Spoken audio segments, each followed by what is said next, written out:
엄마의 절박함, 김민서는 모든 것을 걸고 딸 하윤이를 몰래 직장에 데려갔습니다. 무자비한 재벌 총수 강태준이 3살 배기 아이가 자신의 사무실에서 노는 것을 발견했을 때 그의 얼음 심장을 녹인 그 사건은 세 사람의 삶을 영원히 바꾸어 놓았습니다. 여러분은 지금 어디에서 이 영상을 보고 계신가요? 댓글로 남겨주시고 이 특별한 순간을 함께 해주세요.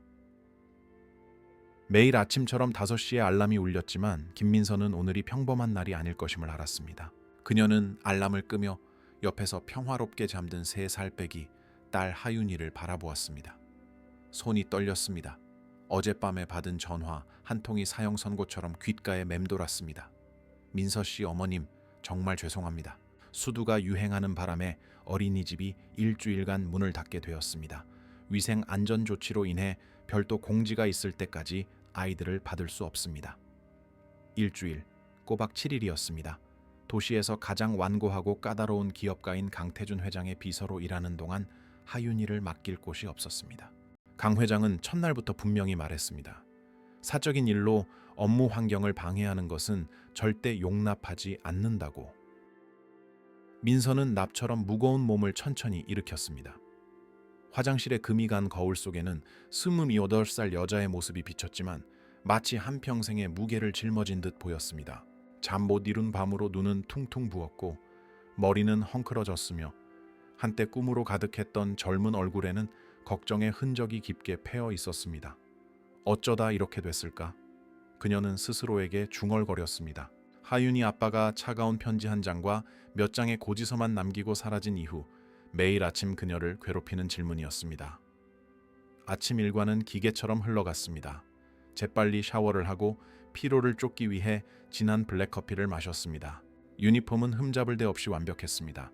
강태준 회장은 아주 작은 디테일, 흐트러진 머리카락 한 올, 그가 요구하는 완벽함의 이미지를 흐릴 수 있는 미세한 얼룩 하나도 놓치지 않았기 때문입니다. 하윤이는 아이들 특유의 전염성, 강한 에너지로 잠에서 깼습니다. 곱슬거리는 금발머리는 헝클어졌고 크고 호기심 많은 눈은 어린이집에서 또 하루를 보낼 기대감으로 빛났습니다. 아이는 어린이집이 문을 닫았다는 것을 몰랐습니다. 엄마가 신경소외약 직전에 몰렸다는 것도 몰랐습니다. 엄마, 오늘 새 인형 가져가도 돼요? 하윤이가 민서가 소중한 잠을 쪼개가며 천 조각으로 직접 꿰매준 헝겊 인형을 가슴에 안고 물었습니다. 딸의 환한 미소를 보기 위해서였습니다. 오늘은 좀 다를 거야, 우리 천사. 민서가 아이 앞에 무릎을 꿇고 작은 손을 잡으며 말했습니다. 오늘은 엄마랑 같이 회사에 갈 거야. 하윤이의 눈이 흥분으로 커졌습니다. 3살 아이에게 엄마가 매일 사라지는 미스터리한 장소에 가보는 것은 신나는 모험이었습니다. 엄마 일하는데 가는 거예요? 엄청 커요? 장난감도 있어요? 민서는 가슴이 미어지는 것 같았습니다. 자신이 일하는 곳이 엄격한 규칙, 절대적인 정적, 그리고 직원을 기계에 대체 가능한 부품처럼 취급하는 상사가 있는 지뢰밭이라는 것을 아이에게 어떻게 설명해야 할까요? 특별한 곳이야. 대신 엄마랑 아주 중요한 약속 하나 해야 해. 민서가 진지한 목소리로 말하자 하윤이는 즉시 귀를 기울였습니다. 아주 조용히, 얌전히 있어야 해. 마치 네가 보이지 않는 것처럼 숨바꼭질 놀이를 하는 거야. 할 수 있겠어? 하윤이는 마치 국가적으로 중요한 임무라도 받은 듯 엄숙하게 고개를 끄덕였습니다. 시내 중심부로 향하는 버스 안에서 민서는 가능한 모든 시나리오를 머릿속으로 그렸습니다. 강태준 회장은 항상 9시 정각에 도착했습니다. 그녀에게는 모든 서류를 정리하고 그날의 일정을 준비하며 하윤이가 들키지 않고 머무를 수 있는 안전한 구석을 만들 시간이 2시간 있었습니다. 사무실 건물은 도시의 금융중심부에 유리와 강철로 된 요새처럼 솟아 있었습니다. 40층짜리 권력의 탑이었고 엘리베이터가 올라갈수록 사람들은 비즈니스의 천국과 기업의 압박이라는 지옥에 가까워졌습니다. 강태준 회장의 사무실은 도시 전체를 조망할 수 있는 38층을 차지하고 있었습니다. 민서는 그곳에서 2년 반을 일했습니다. 월급 봉투에 서명하는 남자의 모든 기벽, 모든 분노 폭발, 모든 불가능한 기대를 알기에 충분한 시간이었습니다. 우리 약속 기억하지? 이른 아침 사무실 문을 열면서 민서가 속삭였습니다. 새처럼 조용히 하윤이가 속삭이며 호화로운 사무실의 모든 세부 사항을 큰 눈으로 빨아들였습니다.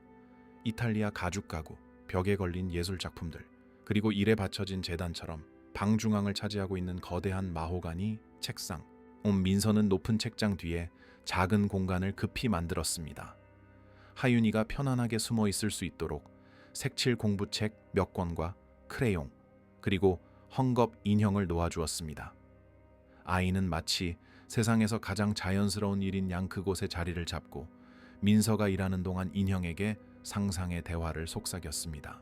첫 몇 시간은 기적처럼 조용히 지나갔습니다. 하윤이는 조용히 놀았고 민서는 공포에서 오는 아드레날린 덕분에 2배의 효율로 서류를 정리했으며 사무실은 흠잡을 데 없는 생산성의 분위기를 유지했습니다. 8시 45분, 민서는 오전 업무를 거의 다 마쳤습니다.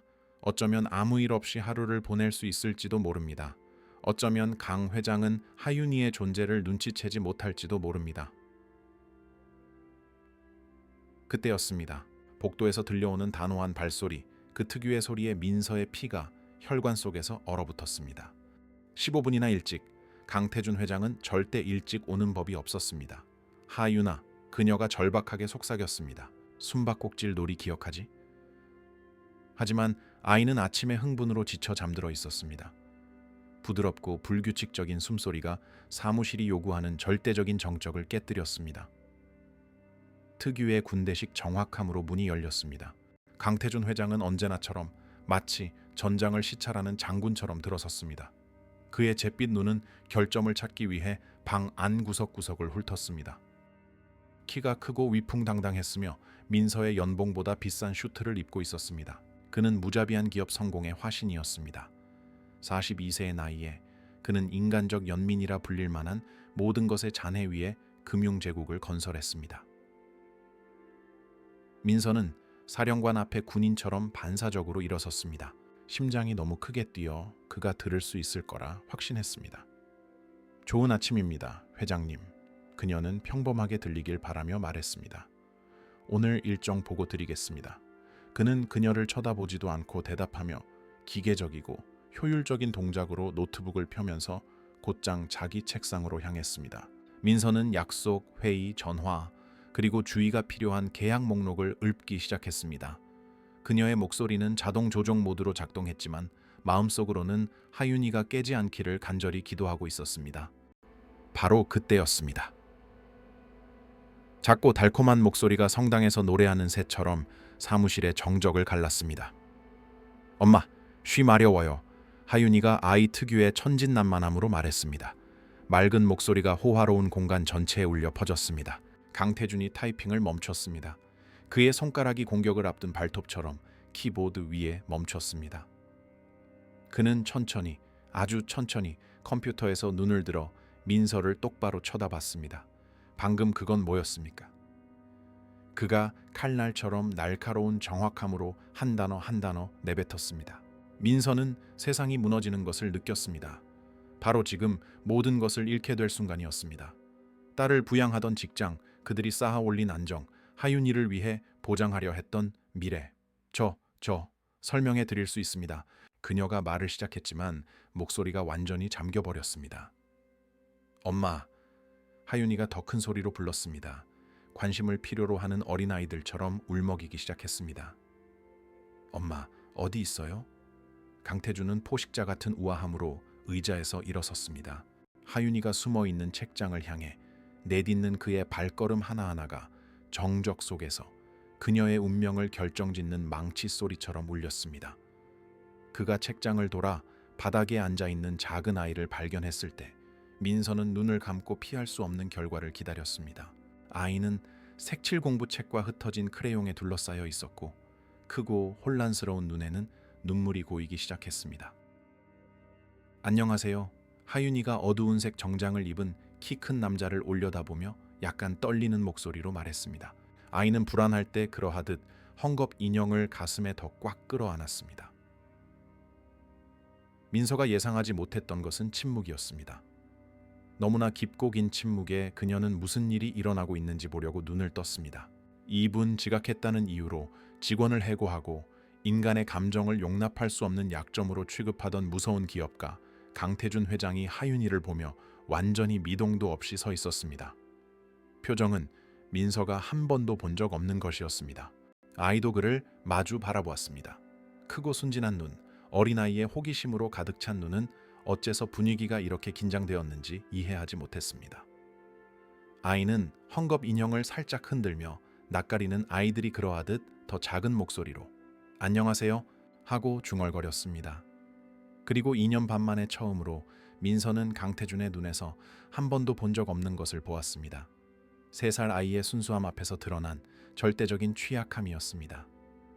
시간이 그 순간 멈춘 것 같았습니다. 계산된 냉정함의 기반 위에 제국을 건설한 남자 강태준 회장이 작은 하윤이 앞에 꼼짝도 하지 않고 서 있었습니다. 수백만 달러짜리 계약서를 분석하고 기업의 적수들을 평가하는 데 익숙했던 그의 잿빛 눈은 이제 마치 오래전에 잊었던 무언가를 보는 듯 다른 강렬함으로 아이에게 고정되었습니다. 하윤이는 헝겊 인형을 가슴에 더 꽉 끌어안았습니다. 크고 호기심 많은 눈으로 어두운 정장을 입은 키 큰 남자를 살폈습니다. 아이는 새로운 것을 이해하려 할 때 무의식적으로 하던 행동인 고개를 갸웃거렸습니다. "엄마." 아이가 다시 중얼거렸습니다. 가느다란 목소리가 무거운 침묵을 섬세한 칼날처럼 갈랐습니다. 민서는 다리가 떨리는 것을 느꼈습니다.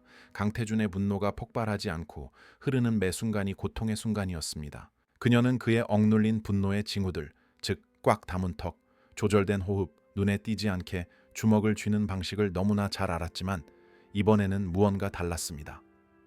강태준은 마치 무아지경에서 깨어난 듯 천천히 눈을 깜박였습니다. 그의 입이 살짝 벌어졌다가 다시 닫혔습니다. 그는 마른 침을 삼켰습니다. 너무나 인간적이고 너무나 연약한 그 몸짓을 민서는 자신이 보고 있다는 것을 거의 믿을 수 없었습니다. 2주 전만 해도 상상할 수 없는 일이었습니다. 변화는 하룻밤 사이에 일어나지 않았습니다. 첫 만남 후 며칠 동안 3사람 사이에는 조용하고 조심스러운 춤이 시작되었습니다. 강태준은 민서를 해고하지도 소리치지도 심지어 그 사건을 언급하지도 않았습니다. 그는 그저 "나중에 해결합시다" 라고 중얼거리고는 개인 사무실로 들어가 버렸고 민서는 절대적인 당혹감 속에 남겨졌습니다. 다음 날 아침 어린이집은 며칠 더 문을 닫게 되어 민서가 다시 하윤이를 몰래 데리고 사무실에 도착했을 때 그녀는 책상 위에서 예상치 못한 것을 발견했습니다. 작은 어린이용 활동 키트였습니다. 새 크레용, 종이, 아이 나이에 맞는 색칠 공부, 책 몇 권. 쪽지도 설명도 없었습니다. 그저 강태준이 자신의 삶 모든 것에 적용하는 그 군대식 정확함으로 정리된 물건들 뿐이었습니다. 민서는 혼란스러워하며 주위를 둘러보았습니다. 강태준은 아직 도착하지 않았습니다. 그녀는 떨리는 손으로 물건들을 집어들었습니다. 마치 이해할 수 없는 범죄의 증거를 만지는 기분이었습니다. "와!" 하윤이는 새 책을 보고 손뼉을 쳤습니다. "예쁘다 엄마. 해도 돼요?" "그래 우리 천사." 민서가 여전히 이 불가능한 상황을 이해하려 애쓰며 속삭였습니다. "하지만 우리 약속 기억하지?" 조용히? 하윤이가 이미 새 보물들을 가지고 자기 구석에 자리를 잡으며 엄숙하게 대답했습니다. 15분 후 복도에서 단호한 발소리가 강태준의 도착을 알렸습니다. 민서는 뒤늦은 질책, 미뤄진 해고, 최후 통첩 등 어떤 것에도 마음의 준비를 했습니다. 하지만 그가 들어섰을 때 그의 시선은 자동적으로 하윤이가 나비를 색칠하는데 몰두해 있는 구석으로 향했습니다. 그는 아주 잠깐 멈춰 섰습니다. 민서는 그의 어깨가 거의 눈에 띄지 않게 이완되는 것을 보았습니다. "좋은 아침입니다." 그가 말했습니다. 하지만 그의 목소리는 달랐습니다. 덜 날카로웠습니다. 더 인간적이었습니다. "좋은 아침입니다, 회장님." 민서가 그의 표정을 읽으려 애쓰며 대답했습니다. 강태준은 자기 책상으로 걸어갔지만 민서는 그의 시선이 하윤이가 조용히 노는 곳으로 반복해서 돌아가는 것을 눈치챘습니다. 아이는 나비를 칠하기 위해 강렬한 색을 골랐습니다. 밝은 분홍색, 진한 노란색, 강렬한 파란색. 어른이라면 과하다고 생각할 조합이었지만 아이는 걸작을 창조하는 예술가처럼 진지하게 색을 칠하고 있었습니다. 정오. 첫 번째 직접적인 접촉은 점심시간에 일어났습니다. 민서는 하윤이를 위해 간식을 가져왔습니다. 작게 자른 샌드위치, 팩주스, 과일 몇 조각. 아이는 어린아이들 특유의 강렬한 집중력으로 음식을 먹으며 가끔 헝겊 인형에게 낮은 목소리로 말을 걸었습니다. 강태준은 늘 먹던 임원용 점심을 먹으러 나가려다 자기 사무실 구석에서 벌어지는 이 가정적인 장면에 멈춰 섰습니다. 하윤이가 고개를 들어 그를 보았습니다. 이번에는 전날 같은 낯설미 없었습니다. 아이는 작지만 진심 어린 미소를 지으며 작은 손을 흔들었습니다. 안녕하세요. 아이가 간단히 말했습니다. 강태준은 얼어붙었습니다. 민서는 무엇을 기대해야 할지 모른 채 숨을 죽였습니다. 천천히, 아주 천천히 강태준은 손을 들어 화답했습니다. 그 동작은 기계적이고 어색했습니다. 마치 수십 년 전에 잊었던 언어를 다시 배우는 것 같았습니다. 안녕. 그가 낮고 불확실한 목소리로 대답했습니다. 하윤이는 마치 그가 세상에서 가장 멋진 마술이라도 보여준 것처럼 기뻐하며 손뼉을 쳤습니다. 그러고 나서 아이들 특유의 관대함으로 그녀는 자신이 먹던 사과 한 조각을 그에게 내밀었습니다. 드실래요? 아이가 순수한 진심으로 권했습니다. 민서는 강태준이 마른 침을 삼키는 것을, 그의 손이 미세하게 떨리는 것을 보았습니다. 강철처럼 차갑기만 했던 그의 잿빛 눈 뒤에서 무언가가 깨지는 것을 보았습니다. 나는 점심 먹었어요. 그가 목이 맨 목소리로 거짓말을 했습니다. 하지만 고마워요. 하윤이는 아이들 특유의 무관심함으로 어깨를 으쓱하고는 다시 먹기 시작했습니다. 이미 그 상호작용은 잊은 듯했습니다. 아이에게 그것은 그저 평범한 나눔의 순간이었습니다. 하지만 강태준에게 그것은 자신이 누구라고 생각했는지에 대한 기반을 흔드는 조용한 지진이었습니다. 일주일 후 변화는 미묘하고 거의 눈에 띄지 않게 시작되었습니다. 강태준은 마치 민서와 하윤이가 편안하게 자리를 잡을 시간을 주려는 듯 몇 분 늦게 도착하기 시작했습니다. 그는 아이가 근처에 있을 때 더 낮은 목소리로 통화했습니다. 한 번은 민서가 그가 하윤이의 그림 그리는 모습을 진심 어린 매혹의 표정으로 지켜보는 것을 발견하기도 했습니다. 모든 것이 결정적으로 바뀐 것은 그 주 목요일이었습니다. 하윤이는 그림 색칠을 막 끝냈습니다. 이번에는 집 앞에 가족이 있는 그림이었습니다. 언제나처럼 색깔은 강렬했고 선 밖으로 조금 삐져나갔지만 손을 잡고 있는 인물들을 그린 방식에는 마음을 깊이 울리는 무언가가 있었습니다. 이 아이는 충동적으로 자기 구석에서 일어나 강태준의 책상으로 걸어갔습니다. 민서는 놀라 소리를 지를 뻔했지만 상사의 얼굴에 어린 표정을 보고 목소리가 목구멍에서 막혔습니다. 하윤이는 귀중한 선물을 바치는 사람처럼 엄숙하게 양손으로 그림을 들고 그에게 내밀었습니다. 아저씨 거예요. 아이가 간단히 말했습니다. 강태준은 마치 분석해야 할 복잡한 법률 문서인 양종이를 바라보았습니다. 그가 그림을 받을 때 손이 떨렸습니다. 그는 마치 세상에서 가장 깨지기 쉬운 물건이라도 다루듯 조심스럽게 그림을 받았습니다. 이거 정말 아름답구나. 그가 말했습니다. 민서는 그의 목소리에 담긴 진심 어린 감동에 충격을 받았습니다. 행복한 가족이에요. 하윤이가 아이 특유의 단순한 지혜로 설명했습니다. 보세요. 손잡고 있잖아요. 강태준은 그림을 한참 동안 들여다보았습니다. 민서는 그의 눈가에 눈물이 맺히는 것을 보았습니다. 그는 재빨리 감췄지만 그녀가 눈치채기 전은 아니었습니다. 정말 고맙다. 그가 하윤이에게 거의 속삭이듯 말했습니다. 여기 잘 간직할게. 그는 조심스러운 동작으로 자신의 중요한 서류들 옆 책상 위에 그 그림을 올려놓았습니다. 하윤이는 환하게 웃고는 임무를 완수했다는 만족감에 다시 자기 구석으로 돌아갔습니다. 민서는 강태준이 오후 내내 그 그림을 바라보며 그것이 진짜인지 확인하려는 듯 가끔 만져보는 것을 지켜보았습니다. 이틀 후 강태준의 변화는 다른 직원들에게도 눈에 띄기 시작했습니다. 그의 외부 비서가 민서에게 그가 뚜렷한 이유 없이 회의 3개를 취소했다고 조용히 말했습니다. 그의 파트너들은 화상 회의 중 그의 최근 산만함에 대해 수군거리기 시작했습니다. 하지만 민서는 다른 사람들이 보지 못하는 것을 보았습니다. 그녀는 그가 미소 짓기 시작하는 것을 보았습니다. 계산된 비즈니스 미소가 아니라 진심 어리고 놀라운 무언가였습니다. 그녀는 그가 하윤이를 바라볼 때 그의 표정을 완전히 바꾸어 놓는 다정함을 보았습니다. 그녀는 그가 마치 그녀들과 함께 있는 시간을 극대화하고 싶은 것처럼 더 늦게 오고 더 일찍 퇴근하기 시작하는 것을 보았습니다. 금요일, 그는 완전히 예상치 못한 행동을 했습니다. 민서 씨, 그가 머뭇거리며 불렀습니다. 주말에 계획 있습니까? 민서는 혼란스러워 눈을 깜박였습니다. 2년 반 동안 일하면서 그는 그녀의 사생활에 대해 아무것도 물어본 적이 없었습니다. 아니요, 회장님. 보통은 그냥 집에 있습니다. 강태준은 마치 중요한 결정을 내리는 사람처럼 고개를 끄덕였습니다. 이 근처에 아이들 놀이터가 있는 공원이 있습니다. 그는 하윤이를 바라보며 잠시 멈췄습니다. 아이는 또 다른 걸작을 그리고 있었습니다. 혹시 괜찮다면 우리가 함께 갈 수 있을까 생각했습니다. 이어진 침묵은 너무나 깊어서 민서는 자기 심장 박동 소리를 들을 수 있을 정도였습니다.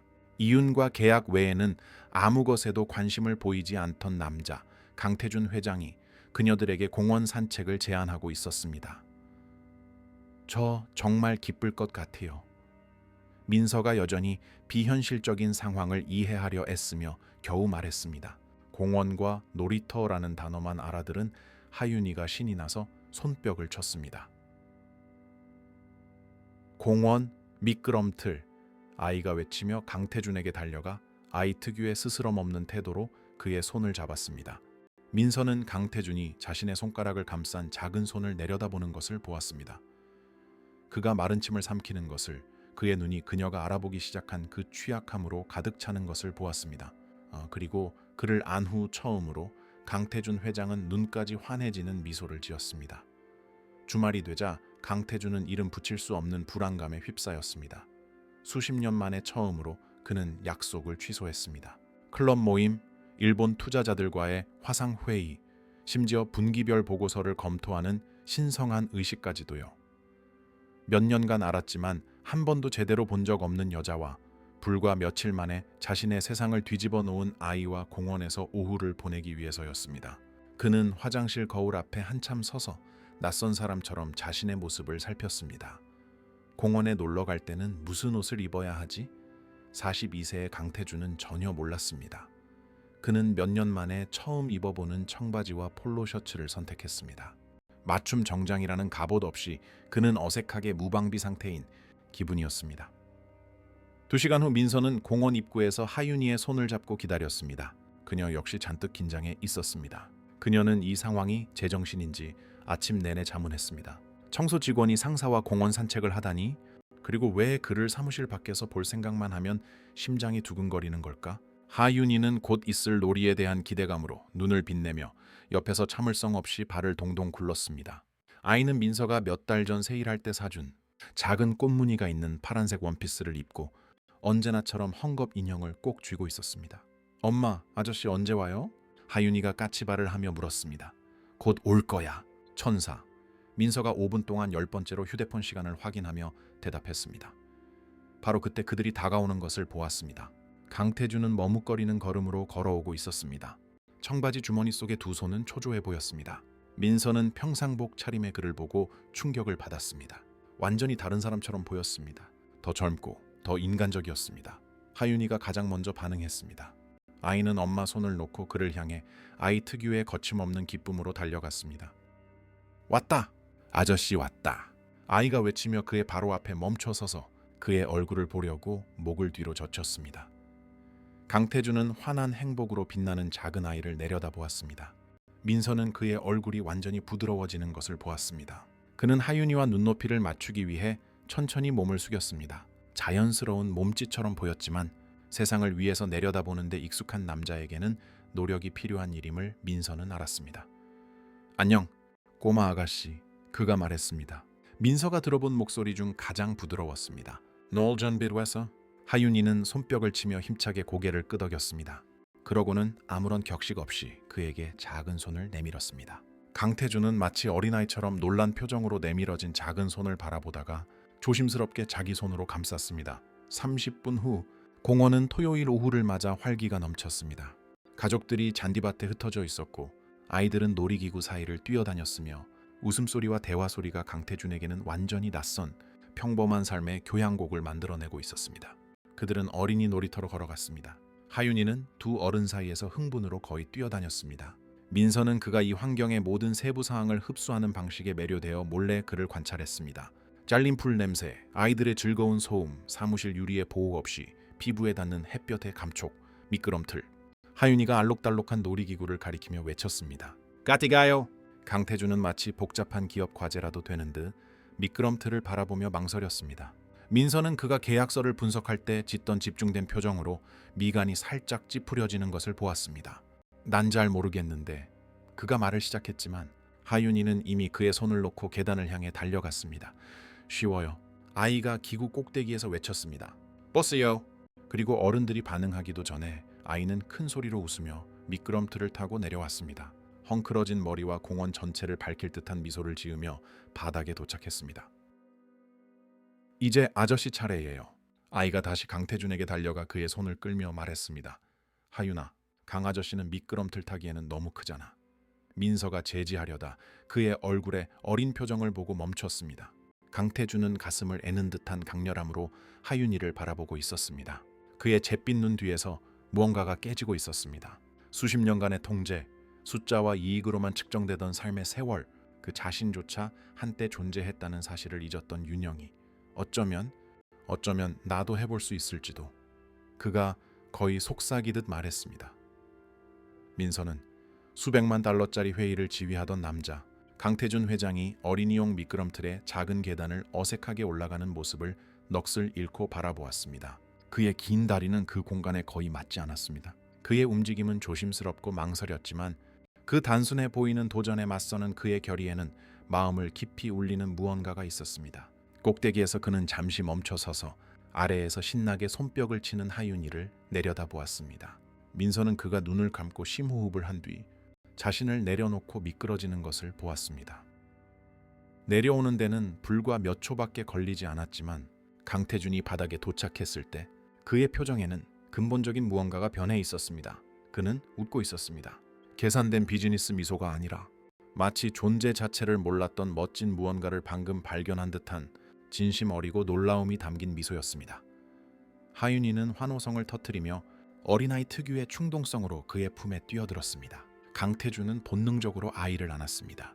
그의 팔이 민서의 가슴을 뭉클하게 만드는 자연스러운 보호 본능으로 아이를 감쌌습니다. 1시간 후 그들은 하윤이의 나이에 맞는 모든 놀이기구를 탔습니다. 강태준은 그네를 밀어주고 밧줄 다리를 건너는 것을 도와주고 아이가 알록달록한 스프링 기구에서 뛸 때 손을 잡아주었습니다. 새로운 경험을 할 때마다 민서는 자신이 안다고 생각했던 남자에게서 차가움의 껍질이 한 겹 한 겹 벗겨지는 것을 보았습니다. 이제 그들은 그늘진 벤치에 앉아 있었고 하윤이는 몇 미터 떨어진 모래밭에서 놀고 있었습니다. 민서와 강태준 사이의 침묵은 편안했고 새롭고 예상치 못한 친밀감으로 가득 차 있었습니다. 고마워요. 강태준이 갑자기 낮고 진심 어린 목소리로 말했습니다. 뭐가요? 민서가 그를 돌아보며 물었습니다. 내가 이 일의 일부가 되게 해줘서. 그가 대답하며 공원, 주변의 가족들, 그리고 절대적인 집중력으로 모래성을 쌓고 있는 하윤이를 향해 막연하게 손짓했습니다. 나는 이런 게 존재한다는 걸 잊고 살았어요. 민서는 가슴이 뭉클해지는 것을 느꼈습니다. 평범한 어린 시절을 보내지 못했나요? 강태준이 웃었지만 그 소리에는 기쁨이 없었습니다. 어린 시절이라 6살 때부터 기숙학교, 방학에는 집에서 가정교사, 주말에는 개인 과외교사, 아버지는 재미는 시간 낭비라고 하셨죠. 그리고 그걸 믿으셨고요. 민서가 부드럽게 물었습니다. 당신들 두 사람을 만나기 전까지는 의심조차 안 했죠. 그가 인정했습니다. 통제와 성공만으로 충분하다고 생각했어요. 사랑은 약점이라고. 그 순간 하윤이가 모래 묻은 손으로 그들에게 달려왔습니다. 순수한 행복으로 눈이 빛나고 있었습니다. 이것 봐요. 아이가 겨우 형태만 유지하고 있는 작은 모래 더미를 보여주며 말했습니다. 두 사람 살라고 성 만들었어요. 강태준은 마치 값을 매길 수 없는 문서라도 다루듯 하윤이의 섬세한 창조물을 조심스럽게 받아들였습니다. 민서는 그의 눈에 눈물이 고이는 것을 보았습니다. 그는 애써 참으려 했습니다. 내가 본 성 중에 가장 아름답구나. 그가 감정이 북받친 목소리로 말했습니다. 우리를 위해 만들어줘서 고마워. 하윤이는 환하게 웃고는 두 사람 사이의 벤치로 올라와 마치 가족이라도 되는 듯 자연스럽게 강태준에게 기댔습니다. 민서는 그가 마른 침을 삼키는 것을, 그의 팔이 망설이다가 아이를 보호하듯 감싸는 것을 보았습니다. 2시간 후 해가 지기 시작할 무렵 그들은 마침내 떠나기로 했습니다. 하윤이는 오후 내내 이어진 놀이로 눈꺼풀이 무거워져 눈에 띄게 피곤해 보였습니다. 강태준이 아이를 안아들자 아이는 그의 가슴에 기대어 잠이 들었고 작은 손 하나가 그의 셔츠 자락을 꼭 쥐었습니다. 아이가 아저씨를 완전히 믿네요. 민서가 강태준의 차를 향해 걸어가며 말했습니다. 내가 그럴 자격이 있는지 모르겠어요. 그가 하윤이의 평온한 얼굴을 내려다보며 대답했습니다. 아이들은 좋은 사람을 느껴요. 민서가 간단히 말했습니다. 그런 건 틀리지 않아요. 강태준이 갑자기 걸음을 멈췄습니다. 민서가 그를 돌아보았을 때 그의 얼굴에 눈물이 자유롭게 흐르는 것을 보았습니다. 민서 씨, 그가 감정에 북받쳐 갈라지는 목소리로 말했습니다. 나는 당신들이 나에게 보여준 이 삶을 어떻게 살아야 할지 모르겠어요. 하윤이가 나를 볼 때 보는 그런 사람이 되는 법을 모르겠다고요. 잠든 딸을 안고 있는 이 강력한 남자의 절대적인 취약함. 앞에서 민서는 가슴이 미어지는 것을 느꼈습니다. 그녀는 본능적으로 손을 뻗어 그의 얼굴을 만졌습니다. 그 부드러움에 강태준은 눈을 감았습니다. 한 번에 다 알 필요는 없어요. 그녀가 속삭였습니다. 그냥 배우고 싶어 하기만 하면 돼요. 원해요. 그가 그녀를 놀라게 할 정도의 강렬함으로 말했습니다. 정말 간절히 원해요. 하지만 내가 모든 걸 망치면 어떡하죠? 당신들이 받아 마땅한 방식으로 사랑하는 법을 모르면 어떡하죠? 사랑은 아는 게 아니에요. 민서도 눈물을 흘리기 시작하며 대답했습니다. 사랑은 느끼는 거고 매일 선택하는 거예요. 강태준은 하윤이가 여전히 두 사람 사이에서 평화롭게 잠든 채 한참 동안 그녀의 눈을 바라보았습니다. 그 순간 논리나 편애, 사회적 기대를 초월하는 무언가가 세 사람 사이에 맺어졌습니다. 그럼 나는 선택합니다. 그가 속삭였습니다. 나는 매일 당신들을 선택합니다. 내 남은 평생 동안 나는 당신들을 선택할 겁니다. 집으로 가는 길, 하윤이는 졸음과 혼란 속에서 잠이 깼습니다. 강태준의 차 아니라는 것을 깨닫고 그가 백미러를 통해 자신을 보며 미소 짓자 아이는 새로운 기쁨으로 손뼉을 쳤습니다. 최고의 날이었어요. 아이가 아이 특유의 절대적인 확신을 담아 선언했습니다. 내일 또 할 수 있어요? 강태준이 웃었습니다. 진심 어리고 자유로운 웃음소리가 차 안을 가득 채웠습니다. 네가 원할 때면 언제든지 할 수 있어. 꼬마 아가씨, 그가 약속했습니다.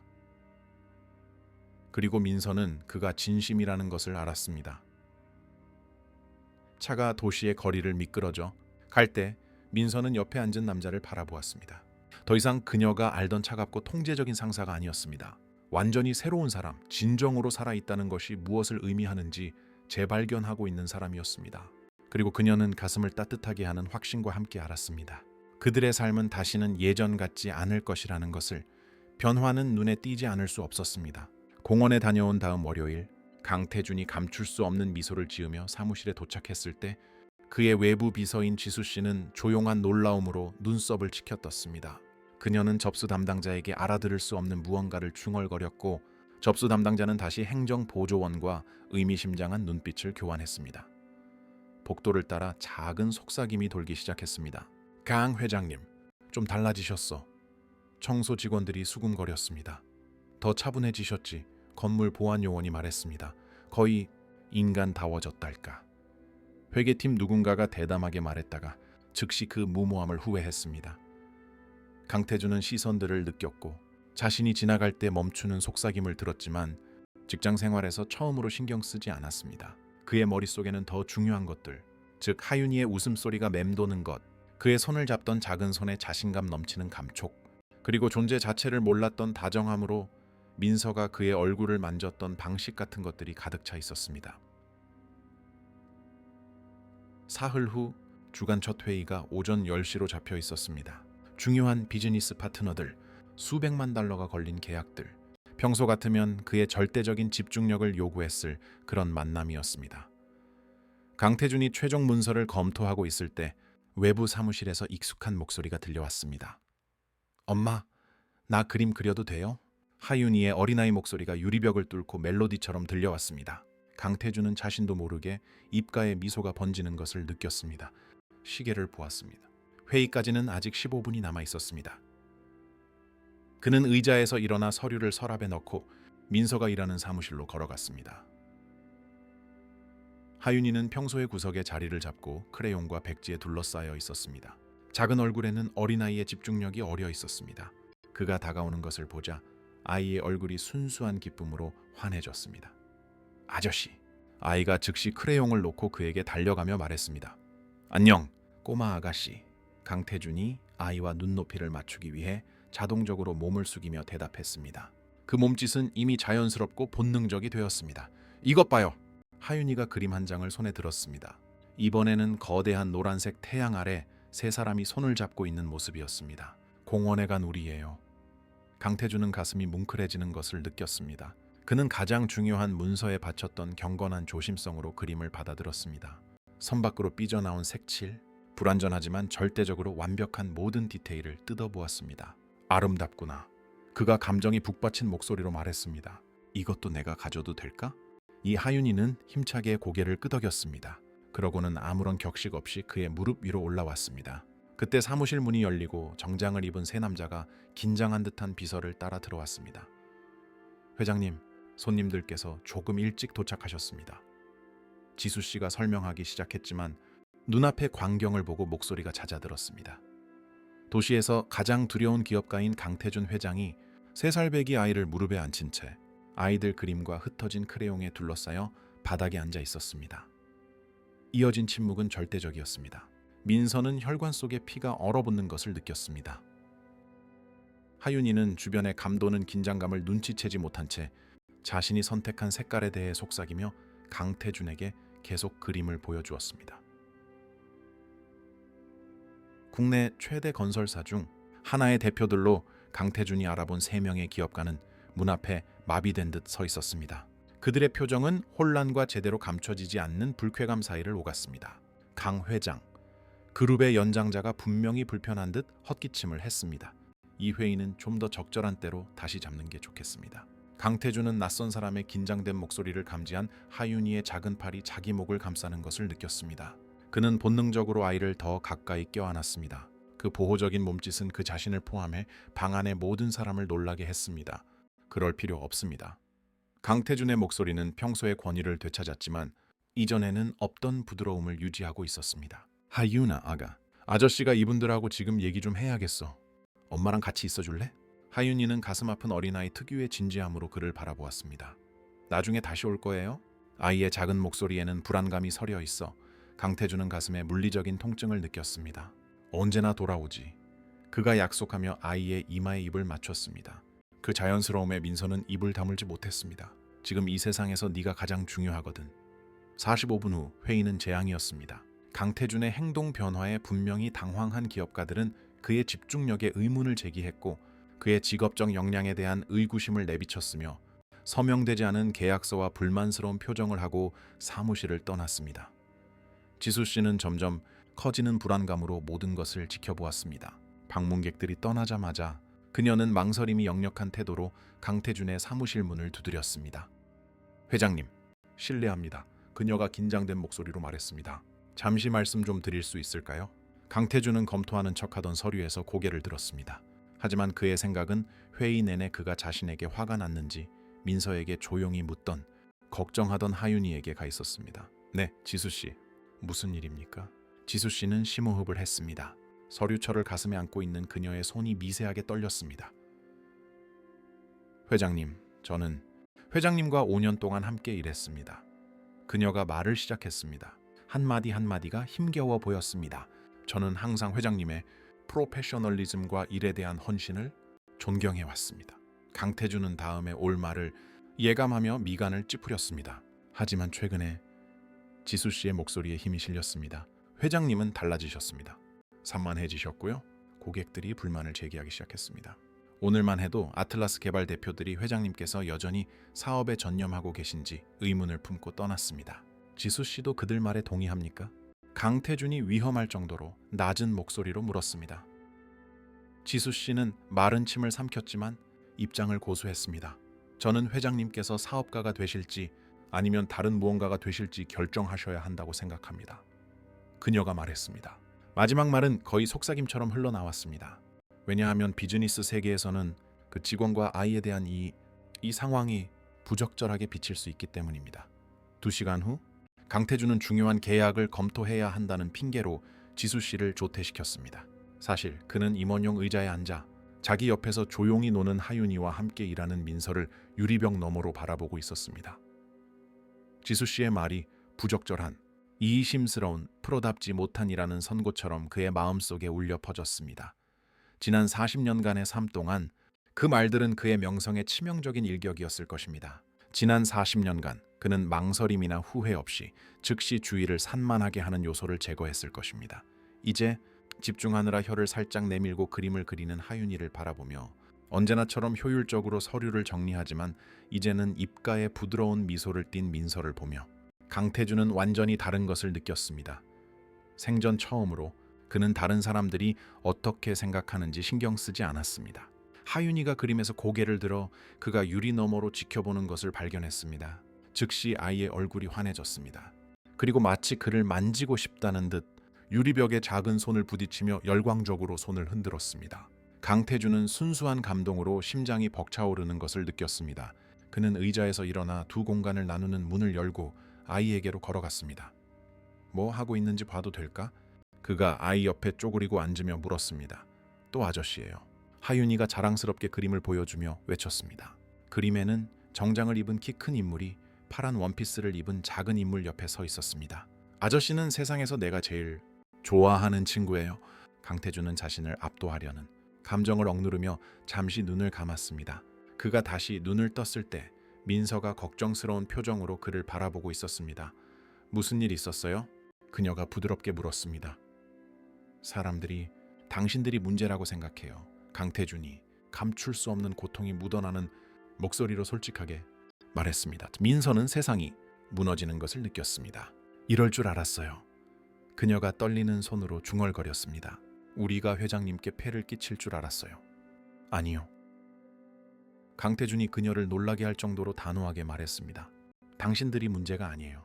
문제는 사랑과 행복을 약점이라고 생각하는 이 세상이에요. 어른들. 사이에 긴장감을 느낀 하윤이가 크레용을 놓고 강태준의 무릎으로 올라왔습니다. 작은 팔이 위로하듯 그의 목을 감쌌습니다. 슬퍼하지 말아요. 아이가 꿀처럼 달콤한 목소리로 그의 귀에 속삭였습니다. 내가 아저씨 많이 사랑해요. 바로 그 순간 강태준 회장은 인생에서 가장 중요한 결정을 내렸습니다. 늦은 오후 강태준은 사무실 전 직원 비상회의를 소집했습니다. 민서는 자기 책상에서 초조하게 지켜보았습니다. 하윤이는 그림과 놀이로 가득 찬 오후를 보낸 후 그녀의 품에서 평화롭게 잠들어 있었습니다. 지수 씨는 눈에 띄게 긴장한 채 도착했고 갑작스러운 회의의 이유에 대해 수군거리는 다른 직원들이 그 뒤를 따랐습니다. 모두가 회의실에 자리를 잡고 호기심과 불안감이 뒤섞인 채 상사의 말을 기다렸습니다. 강태준이 일어서서 테이블 주위에 얼굴들을 하나하나 바라본 뒤 마침내 입을 열었습니다. 수년간 저는 감정이 약점이라는 기반 위에 제 삶과 경력을 쌓아왔습니다. 그가 분명하고 확고한 목소리로 시작했습니다. 종영받기 위해서는 차가워야 하고 효율적이기 위해서는 비인간적이어야 한다고 믿었습니다. 낮은 웅성거림이 방 안을 돌았습니다. 지수 씨는 초조한 듯 아래 십수를 깨물었습니다. 하지만 저는 최근에 제가 틀렸다는 것을 깨달았습니다. 강태준이 민서와 하윤이에게 시선을 돌리며 계속했습니다. 진정한 힘은 고립이 아니라 연결해서, 통제가 아니라 사랑에서 온다는 것을 발견했습니다. 회의실의 침묵은 귀가 먹먹할 정도였습니다. 김인서 씨와 그녀의 딸 하윤이는 지난 40년간의 비즈니스가 제게 가르쳐준 것보다 더 많은 것을, 리더십과 인간성, 그리고 진정한 성공에 대해 불과 몇 주 만에 가르쳐 주었습니다. 강태준이 감정이 실린 목소리로 선언했습니다. 그리고 만약 이것이 누군가를 불편하게 한다면, 만약 이것이 저의 직업적 역량에 의문을 제기하게 한다 부이면, 어쩌면 지금이 바로 우리가 어떤 종류의 프로가 되고 싶은지 질문해야 할 때일지도 모릅니다. 지수 씨는 마른 침을 삼켰습니다. 그녀의 눈에는 부끄러움의 눈물이 고였습니다. 오늘부로 강태준이 결론을 내렸습니다. 이곳은 더 이상 감정을 약점으로 보는 장소가 아닐 것입니다. 우리의 인간성이야말로 우리의 가장 큰 강점임을 인정하는 장소가 될 것입니다. 하윤이는 바로 그 순간 잠에서 깨 크고 호기심 많은 눈으로 어른들로 가득 찬 방을 둘러보았습니다. 아이는 강태준을 보자 방금 자신이 목격한 순간의 중요성을 전혀 알지 못한 채 미소를 지으며 손을 흔들었습니다. 그리고 그 단순한 몸짓, 순수하고 꾸밈 없는 미소 속에서 방 안의 모든 사람들은 강태준이 말하는 것이 무엇인지 정확히 이해했습니다. 다음 주는 강태준이 복도에서, 회의실에서, 그리고 그가 지나갈 때 외면하는 시선들 속에서 느낄 수 있는 긴장감으로 가득 찼습니다. 회의에서의 그의 선언은 압력에 금이 가는 유리처럼 기업 건물 전체로 퍼져나가는 파장을 일으켰습니다. 지수 씨는 직업적 견해에 불일치를 이유로 당일 다른 부서로의 전출을 요청했습니다. 소액 주주 2명이 긴급 회의를 요청했습니다. 엘리베이터 안의 속삭임은 그가 들어서면 갑자기 멈추고 대신 판단이 담긴 침묵이 흘렀습니다. 하지만 강태준은 놀라운 것을 발견했습니다. 수십 년 만에 처음으로 그는 매일 밤 깊은 잠을 잤습니다. 회의 5일 후 그날 아침 민서는 유난히 신이 난 하윤이를 데리고 사무실에 도착했습니다. 아이는 아침에 일어나면서 텔레비전에서 배운 노래를 흥얼거렸고 작은 아파트를 뛰어다니는 동안 금발 곱슬 머리가 찰랑거렸습니다. 엄마, 오늘 강 아저씨한테 내 새 그림 보여줘도 돼요? 아이가 버스를 타고 가는 동안 아이 특유의 순수한 기대감으로 눈을 빛내며 물었습니다. 물론이지. 우리 딸 민서가 대답했지만 그녀의 목소리에는 걱정의 그늘이 드리워져 있었습니다. 최근 며칠간 사무실 분위기는 긴장되었고 그녀는 무슨 일이 터질 것 같은 예감을 받았습니다. 그들이 도착했을 때 강태준은 이미 와 있었지만 혼자가 아니었습니다. 정장을 입은 세 남자가 그의 사무실에서 기다리고 있었고 그들의 심각한 표정은 유리벽을 통해 보였습니다. 민서는 그들 중 한 명인 박 회장 박희태를 알아보았습니다. 그는 60대 남자로 강태준의 핵심 파트너였으며 기업의 엄격함으로 유명했습니다. 하윤이는 긴장된 분위기를 눈치채지 못하고 평소의 구석에 자리를 잡고는 강태준에게서 배운 꼼꼼함으로 크레용을 정리하기 시작했습니다. 민서는 자신의 업무에 집중하려 애썼지만 옆방에서 벌어지는 긴장된 대화의 조각들이 귓가에 들려왔습니다. 지속 불가능한 상황, 회사의 이미지, 부적절한 행동. 강태준은 통제된 목소리로 응수했지만 민서는 유리 너머로도 그의 어깨에 실린 긴장을 느낄 수 있었습니다. 30분이 지나자 회의는 길어졌고 하윤이는 안절부절 못하기 시작했습니다. 아이는 그림 2장을 완성했고 이제 강태준이 있는 방을 거듭 쳐다보며 작은 미간을 혼란스럽게 찌푸렸습니다. 엄마, 강 아저씨 왜 아직 나한테 말 안 걸어요? 아이가 민서의 가슴을 뭉클하게 하는 슬픔이 담긴 목소리로 물었습니다. 일하고 계시잖아. 우리 천사. 민서가 부드럽게 설명했습니다. 어른들은 가끔 중요한 얘기를 해야 하거든. 하지만 아저씨는 항상 나랑 얘기한단 말이에요. 하윤이가 눈물이 그렁그렁해져서 고집을 부렸습니다. 아저씨 이제 나 안 좋아해요? 민서가 대답하기도 전에 강태준의 사무실 문이 세게 열렸습니다. 박 회장이 억눌린 분노로 얼굴이 붉어진 채 먼저 나왔고 다른 2 남자가 그 뒤를 따랐습니다. 이전에 통제된 목소리는 이제 사무실 전체에 울려 퍼졌습니다. 강 회장, 자네는 지금 자네가 쌓아 올린 모든 것을 파괴할 실수를 저지르고 있는 거야. 박 회장이 문가에 나타난 강태준을 향해 손가락질하며 말했습니다. 그리고 그렇게 됐을 때 우리가 경고하지 않았다고 말하지 말게. 하윤이는 공격적인 어조에 놀라 자기 구석으로 움츠러들었습니다. 민서는 필요하다면 딸을 보호하기 위해 본능적으로 일어섰습니다. 강태준은 문가에 꼼짝도 하지 않고 서서 남자들이 엘리베이터로 향하는 것을 지켜보았습니다. 문이 닫히자 무거운 침묵이 사무실에 내려앉았습니다. 하윤이는 몇 초간 기다리다가 천천히 일어나 강태준에게 걸어갔습니다. 아이가 말했을 때 목소리는 작고 망설였습니다. 아저씨, 저한테 화났어요? 강태준이 아이를 향해 돌아섰고 민서는 그의 눈이 억눌린 감정으로 빛나는 것을 보았습니다. 그는 즉시 몸을 숙여 팔을 벌렸습니다. 절대로. 그가 갈라진 목소리로 말했습니다. 절대로 너한테 화날 리가 없잖아. 하윤이는 그의 품에 뛰어들었고 그는 마치 아이가 세상에서 가장 소중한 존재인 양 껴안았습니다. 저 아저씨들이 소리 질렀어요. 아이가 그의 목에 얼굴을 묻고 중얼거렸습니다. 나 무서웠어요. 알아 꼬마 아가씨. 강태준이 속삭였습니다. 그의 눈에서도 눈물이 흐르기 시작했습니다. 알아! 하지만 무서워할 필요 없어. 나랑 같이 있을 때는 절대 무서워할 필요 없어. 민서는 그들이 돌아올 수 없는 지점에 도달했음을 알며 가슴이 찢어지는 심정으로 그 광경을 바라보았습니다. 1시간 후 강태준은 내부 재조정이 필요하다는 이유로 다른 모든 직원을 퇴근시켰습니다. 이제 사무실은 조용했고 그와 민서, 하윤이 세 사람뿐이었습니다. 하윤이는 이전의 충격에서 회복된 듯 다시 그림을 그리고 있었지만 민서는 아이가 마치 그가 여전히 거기 있는지 확인하려는 듯 계속해서 강태준을 힐끗거리는 것을 보았습니다. 민서 씨, 강태준이 마침내 무거운 목소리로 말했습니다. 우리 얘기 좀 해야겠습니다. 그녀는 이 순간이 올 줄 알았습니다. 압박감이 커지는 것을 느꼈고 불쾌해하는 시선들을 보았으며 속삭이는 말들을 들었습니다. 그녀는 다가올 일에 대해 마음의 준비를 했습니다. 파트너들이 저더러 선택하라고 합니다. 강태준이 창밖의 도시를 내려다보며 계속 말했습니다. 호사, 아니면 당신들. 민서는 세상이 무너지는 것을 느꼈습니다. 그래서 당신은요? 결정하셨어요? 강태준이 그녀를 향해 돌아섰습니다. 민서가 그의 눈에서 본 것은 그녀를 말문이 막히게 했습니다. 의심도 망설임도 없었습니다. 그녀를 놀라게 한 절대적인 결의만이 있었습니다. 나는 하윤이가 내 손을 잡은 첫날부터 당신들을 선택했습니다. 그가 간단히 말했습니다. 문제는 내가 당신들을 선택할지 말지가 아니라 이 선택 이후에 우리가 어떻게 우리의 삶을 꾸려갈지입니다. 안 그래요? 자기 이름이 불린 것을 들은 하윤이가 그림에서 고개를 들었습니다. 지금 내 얘기하는 거예요? 아이가 순진한 호기심으로 물었습니다. 강태준이 미소를 지었습니다. 최근에야 짓게 된 그 진심 어린 미소였습니다. 우린 언제나 내 얘기를 하지. 그가 아이에게 손을 내밀며 말했습니다. 내가 우리 삶에서 가장 중요한 사람이니까. 하윤이는 크레용을 놓고 그에게 달려가 사랑받는 아이 특유의 자연스러운 자신감으로 그의 무릎에 올라탔습니다. 나도 두 사람 사랑해요.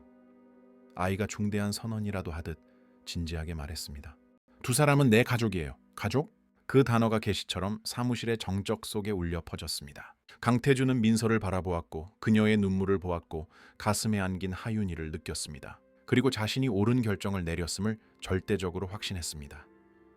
늦은 오후, 강태준은 오후 내내 통화에 매달렸습니다. 전화를 걸고 우선순위를 재조정하고 그의 직업적인 삶을 근본적으로 바꿀 결정들을 내렸습니다. 민서는 대화의 조각들을 들었습니다. 그는 회사 지분을 매각하고 있었고 투자를 청산하고 있었으며 재무 구조를 완전히 재편하고 있었습니다. 정말 괜찮으시겠어요? 그가 마침내 전화를 끊었을 때 그녀가 물었습니다. 민서 씨. 그가 숨이 멎을 듯한 강렬함으로 그녀를 향해 돌아서며 말했습니다. 나는 나를 행복하게 만들지 못하는 제국을 건설하며 42년을 보냈습니다. 그리고 당신들 곁에서 매일 아침 눈뜨고 싶게 만드는 가족을 만들며 몇 주를 보냈습니다. 그는 의자에서 일어나 그녀가 있는 곳으로 걸어가 그녀의 손을 자신의 손으로 감쌌습니다. 나는 내 인생의 40년을 내가 아닌 누군가로 살면서 낭비했습니다. 그가 감정이 북받친 목소리로 계속했습니다. 단 하루도 더 낭비하지 않을 겁니다. 조용히 놀고 있던 하윤이가 바로 그 순간 그림 하나를 들고 그들에게 다가왔습니다. 보세요. 아이가 종이를 보여주며 말했습니다. 우리 집 그렸어요. 그것은 단순한 그림이었습니다. 창문 3개, 빨간 문 하나, 그리고 그 앞에 웃고 있는 3사람. 위에는 거대한 태양이 그 장면을 비추고 있었습니다.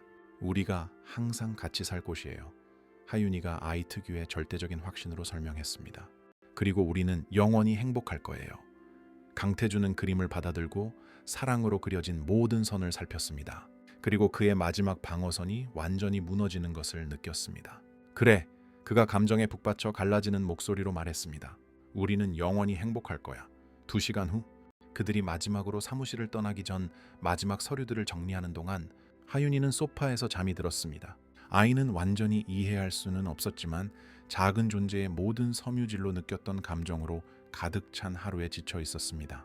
강태준은 자신의 재킷을 곁어 아이를 덮어주며 그의 표정을 완전히 바꾸어 놓는 다정함으로 아이가 자는 모습을 지켜보았습니다. 하윤이가 모든 걸 바꿨어요. 민서가 그에게 다가가며 중얼거렸습니다. 당신들 2사람이 모든 걸 바꿨죠. 강태준이 민서의 어깨에 팔을 두르고 그녀를 가까이 끌어당기며 정정했습니다. 성공이란 당신이 축적하는 것이 아니라 당신이 가꾸는 것이라는 걸 가르쳐줬어요. 당신이 정복하는 것이 아니라 당신이 사랑하는 것이라는 걸. 민서는 그의 어깨에 머리를 기댔습니다. 몇 년 만에 처음으로 절대적인 안정감, 자신이 있어야 할 바로 그곳에 있다는 확신을 느꼈습니다. 이제 어떡하죠? 그녀가 물었습니다. 이제 강태준이 그녀의 정수리에 입을 맞추며 말했습니다. 이제 우리의 진짜 삶을 시작하는 거죠. 밖에서는 도시가 비즈니스와 야망, 그리고 더 많은 권력, 더 많은 돈, 더 많은 인정을 향한 끊임없는 추구라는 광란의 리듬을 이어가고 있었습니다. 하지만 저 사무실 안에서 3사람은 무한히 더 가치 있는 것을 발견했습니다. 그들은 진정으로 중요한 것이 무엇인지 발견했습니다. 그리고 처음으로 그 공간을 맴돌던 침묵은 공허하지 않았습니다. 그것은 사랑과 가능성, 그리고 다가올 더 행복한 날들의 약속으로 가득 차 있었습니다. 6개월 후 강태준이 산 집은 도시 외곽의 조용한 동네에 있었습니다. 그가 성년의 대부분을 보냈던 유리 마천루와 사무실에서 멀리 떨어진 곳이었습니다. 하윤이가 자유롭게 뛰어놀 수 있는 정원이 있고 그와 민서가 나른한 일요일 아침에 커피를 마시는 베란다가 있는 단순한 2층 건물이었습니다. 변화는 쉽지 않았습니다. 첫 며칠 동안 강태준은 순전히 습관 때문에 새벽 5시에 깨어났습니다. 더 이상 참석할 회의도 검토할 계약서도 건설할 제국도 없다는 것을 기억해내기 전에 그는 자동적으로 업무용 휴대폰을 찾았습니다. 끊임없는 비즈니스에 소음에 익숙했던 그에게 새 집의 고요함은 그를 초조하게 만들었습니다. 하지만 언제나처럼 하윤이가 그의 구원이었습니다. 태준 아빠. 아이는 이제 그를 그렇게 불렀습니다. 그리고 그 말을 들을 때마다 수백만 달러짜리 계약이 한 번도 불러일으키지 못했던 방식으로 그의 가슴 속 무언가가 따뜻해졌습니다. 정원에 와서 나랑 놀아요. 이사 2주 후 민서는 부엌 창문으로 강태준이 하윤이에게 해바라기 씨앗을 심는 법을 가르치는 것을 지켜보았습니다. 그들이 함께 준비한 작은 화단이었습니다. 그의 크고 조심스러운 손이 아이의 작은 손을 이끌었습니다. 흙의 작은 구멍을 뚫는 법, 씨앗을 부드럽게 넣는 법을 보여주었습니다. 언제 자라요? 하윤이가 기다림에 아이의 인내심이 시험대에 오르자 10번째로 물었습니다.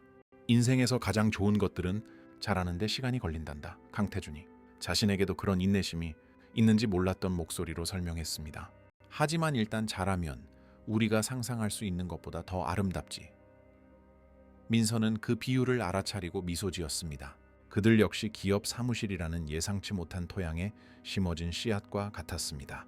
아이의 순수함으로 물을 주었고 천천히 자라나 아름답고 예상치 못한 무언가가 되었습니다. 전화벨이 울려 그녀의 생각을 끊었습니다. 예전 아파트의 이웃인 수진 씨였습니다. 민서 씨. 믿지 못할 거야! 여자의 흥분된 목소리가 수화기를 통해 울렸습니다. 지금 텔레비전에서 당신들 얘기가 나와. 민서는 혼란스러워 미간을 찌푸렸습니다. 우리 얘기요? 무슨 말이에요? 지금 당장 아소번 채널 틀어봐. 사랑 때문에 모든 걸 버린 그 부자 상사 얘기야. 민서는 떨리는 손으로 텔레비전을 켰습니다. 화면에는 한 기자가 강태준이 일했던 예전 건물 앞에 서 있었습니다. 그의 전문적인 목소리가 마치 영화에서나 나올 법한 이야기를 전하고 있었습니다. 도시의 재계를 뒤흔든 결정으로 수백만 장자 강태준 회장이 20년간 일군 회사의 지분을 매각하고 가족과 함께 새로운 삶을 시작했습니다. 바로 그때 강태준이 하윤이를 안고 방으로 들어왔습니다. 두 사람 다 손에는 흙이 묻어 있었고 얼굴에는 미소가 번져 있었습니다. 무슨 일이에요? 그가 물었지만 텔레비전 뉴스를 보고 표정이 바뀌었습니다. 측근에 따르면 강 회장은 한 직원과 그녀의 어린 딸과 사랑에 빠져 수백억 원으로 추정되는 재산을 버리고 소박한 삶을 선택한 것으로 알려졌습니다. 하윤이가 신이 나서 텔레비전을 가리켰습니다. 아빠 TV에 나왔어요. 하지만 강태준은 뉴스에 집중하지 않았습니다. 그는 민서를 바라보고 있었습니다. 그녀의 눈에 고인 눈물, 주변에 감도는 긴장감을 느끼고 있었습니다. 꺼요. 그가 리모컨을 집어들며 부드럽게 말했습니다. 태준 씨, 사람들이 당신이 모든 걸 잃었다고 해요. 민서가 죄책감이 묻어나는 목소리로 중얼거렸습니다.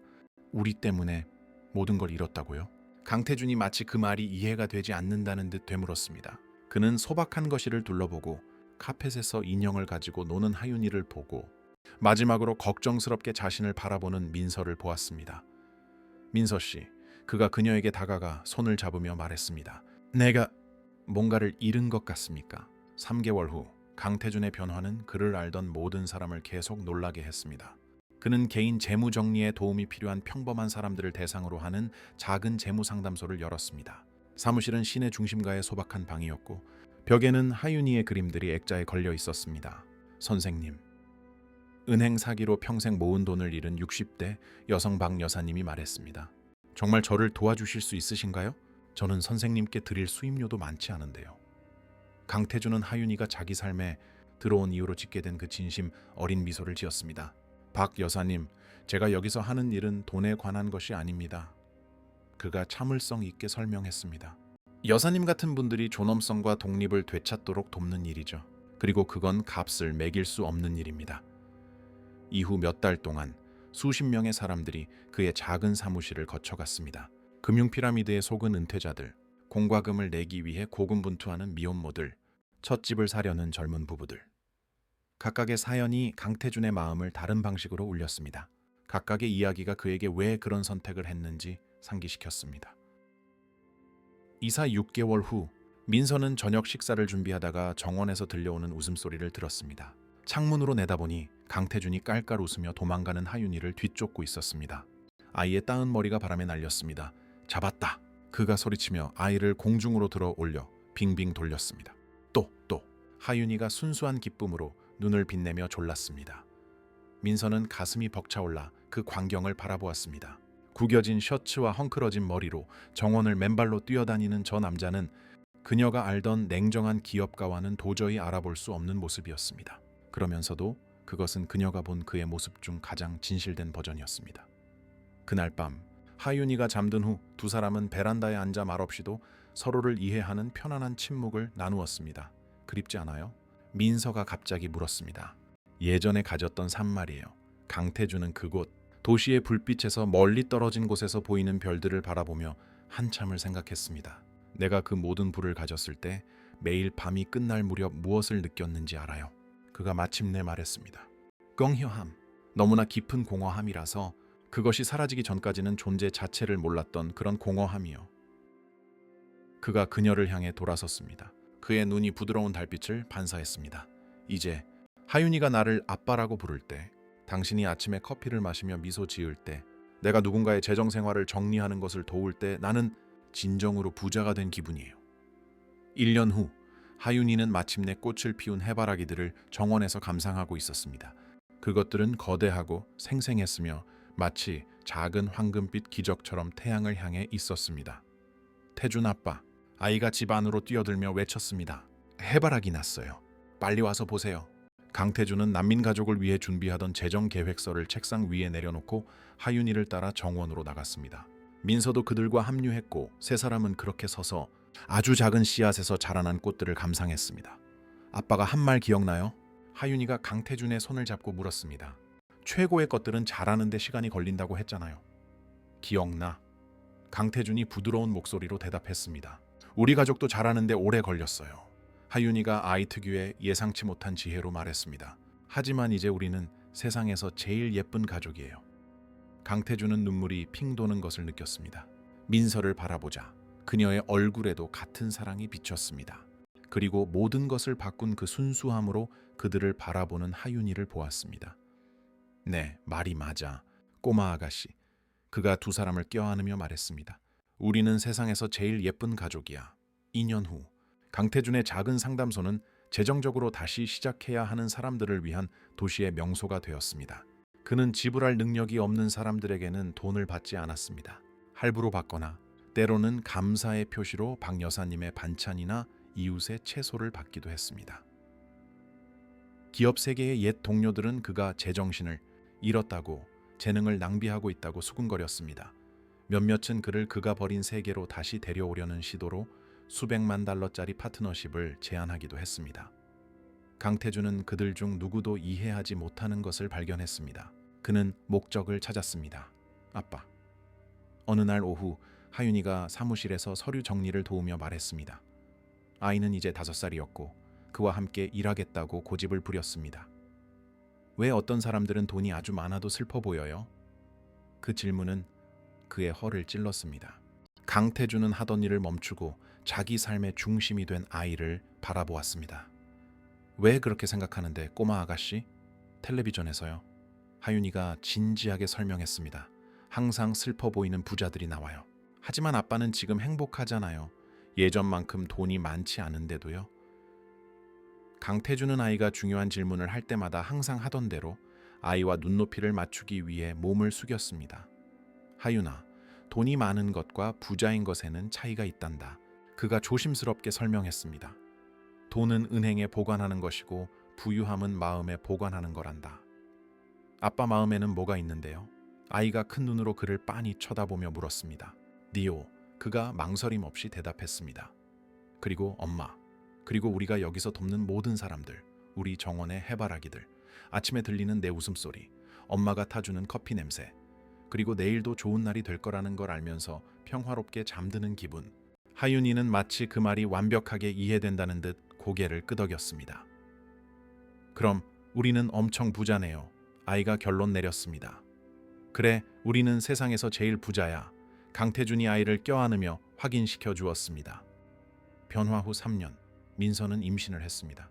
그 소식은 어느 일요일 아침 강태준이 팬케이크를 만들고 하윤이가 식탁에서 그림을 그릴 때 전해졌습니다. 그녀가 말했을 때 그는 프라이팬을 떨어뜨려 반죽이 스토브 전체에 튀었습니다. 정말이에요? 그가 물었습니다. 그의 눈이 즉시 눈물로 가득 찼습니다. 정말이에요. 민서가 그의 충격받은 표정을 보며 웃었습니다.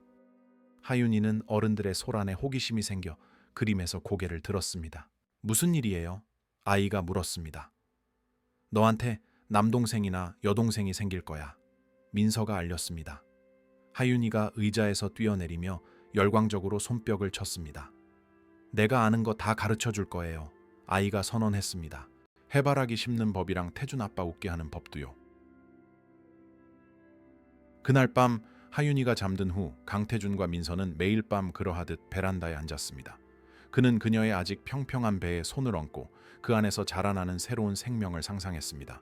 3년 전 누군가 내가 이렇게 여기에 있을 거라고 말했다면 불가능하다고 생각했을 거예요. 그가 중얼거렸습니다. 지금은요? 민서가 물었습니다. 이제 나는 삶이 우리를 정확히 우리가 있어야 할 곳으로 이끄는 방식이 있다는 걸 알아요. 그가 대답했습니다.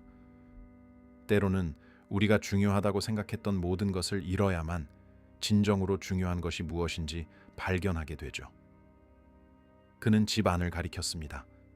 하윤이가 그림과 인형에 둘러싸여 소파에서 평화롭게 잠들어 있었습니다. 3살배기 아이가 40년의 경험보다 삶에 대해 더 많은 것을 가르쳐 줬어요. 그가 감사함이 가득한 목소리로 말했습니다. 사랑은 정복하거나 사는 것이 아니라는 걸 가르쳐 줬죠. 아무 대가 없이 기꺼이 줄 때 받을 수 있는 것이라는 걸.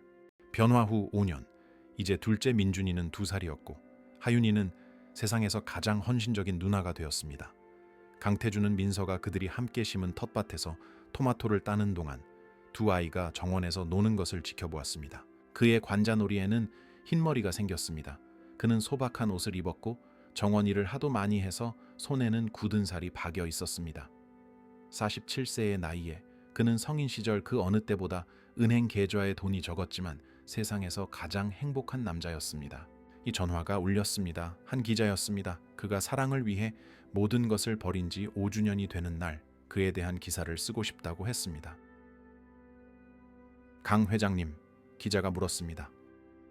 그때 하신 선택을 후회하십니까? 강태준은 창밖을 내다보았습니다. 하윤이가 자신이 배웠던 바로 그 화단에서 민준이에게 씨앗 심는 법을 가르치는 것을, 민서가 그들을 보며 미소 짓는 것을 보았습니다. 젊은이, 그가 전화기에 대고 말했습니다. 당신은 지금 무언가를 잃은 사람에게 그런 질문을 할 수 있습니까? 나는 얻기만 했습니다. 하지만 수백억을 포기하셨지 않습니까? 그리고 수천억을 얻었죠. 강태준이 말을 잘랐습니다. 수천억 번의 행복한 순간들, 아이의 웃음소리, 진실된 포옹, 편안하게 잠든 밤들, 수천억 초의 평화. 그는 하윤이가 새 그림을 들고 자신에게 달려오는 것을 보며 잠시 말을 멈췄습니다. 내가 전에 가졌던 분은 숫자로 셀 수 있었습니다. 그가 계속했습니다. 하지만 지금 내가 가진 분은 이 세상 어떤 은행에도 담을 수 없죠. 에필로그 10년 후. 하윤이는 13살, 민준이는 7살이었고 민서는 셋째 아이를 임신 중이었습니다. 강태준은 그가 세웠던 사업 때문이 아니라 그의 상담소를 통해 변화시킨 삶들로 인해 도시의 전설이 되었습니다. 그는 정원에서 민준이에게 해바라기 돌보는 법을 가르치고 있었습니다. 그때 하윤이가 봉투를 손에 들고 다가왔습니다. 아빠. 아이는 몇 년 전 민서와 그가 공식적으로 결혼했을 때부터 태준 아빠 대신 아빠라고 부르기 시작했습니다. 아빠한테 편지 왔어요. 미국의 한명문 대학에서 온 편지였습니다. 인간 중심의 리더십과 성공의 진정한 의미에 대해 강연해 달라는 제안이었습니다. 초대장에는 어떤 경영자라도 부러워할 만한 강연료가 적혀 있었습니다. 강태준은 편지를 읽고 조심스럽게 접어 주머니에 넣었습니다. 수락할 거예요? 하윤이가 호기심에 차서 물었습니다. 모르겠네. 강태준이 솔직하게 대답했습니다. 넌 어떻게 생각하니? 하윤이는 어린 시절부터 물려받은 그 진지함으로 잠시 생각했습니다. 아빠가 더 많은 사람을 도울 수 있을 것 같아요. 아이가 마침내 말했습니다. 하지만 우리랑 멀리 떨어져 있어야 하는 게 아니라면요. 강태준이 미소를 지으며 아이를 껴안았습니다. 그거 아니? 그가 말했습니다. 넌 여전히 내가 아는 사람 중에 제일 현명해. 그날 밤 그들의 안식처가 된 베란다에서 강태준은 민서에게 초대장에 대해 말했습니다. 함정이면 어떡해요? 그녀가 반쯤 농담으로 물었습니다. 당신이 다시 그 세계를 좋아하게 되면요? 강태준이 웃으며 그녀를 더 가까이 끌어당겼습니다. 민서. 그가 자신의 삶을 바꾼 여자의 눈을 바라보며 말했습니다. 10년 전 나는 내가 성공이 무엇인지 안다고 생각했어요. 오늘 나는 성공이란 당신이 당신의 삶을 돌아보며 그 어떤 것과도 바꾸고 싶지 않을 때라는 걸 알아요. 그는 아이들이 소파에서 만화 영화를 보고 있는 집 안을 가리켰습니다. 성공이란 사랑의 씨앗을 심고 행복이라는 해바라기가 자라는 것을 보는 거예요. 그가 계속했습니다. 진정한 부는 당신이 소유한 것에 있는 게 아니라 당신이 줄 수 있는 것에 있다는 걸 깨닫는 거죠. 민서는 뱃속의 아기가 움직이는 것을 느끼며 그의 어깨에 머리를 기댔습니다. 그래서 대학에는 뭐라고 답할 거예요? 강연을 수락하겠다고 할 거예요. 강태준이 말했습니다. 단, 내 가족을 함께 데려갈 수 있다는 조건에서요. 왜냐하면 내가 가르쳐야 할 가장 위대한 교훈은 말에 있는 것이 아니라 우리가 살기로 선택한 방식에 있으니까요. 별이 빛나는 하늘 아래 아이의 손으로 심었던 해바라기에 둘러싸여 강태준 회장은 마침내 삶의 가장 단순하고도 가장 심오한 진실을 깨달았습니다. 얼마나 많은 제국을 건설하든 얼마나 많은 돈을 쌓아 올리든 상관없습니다. 결국 진정으로 중요한 유일한 부는 사랑하고 사랑받을 수 있는 능력입니다. 그리고 그 부에 있어서 그는 세상에서 가장 부유한 남자였고 앞으로도 영원히 그럴 것이었습니다. 이 이야기가 마음에 드셨다면 좋아요를 누르고 채널을 구독하여 다음 영상도 놓치지 마세요.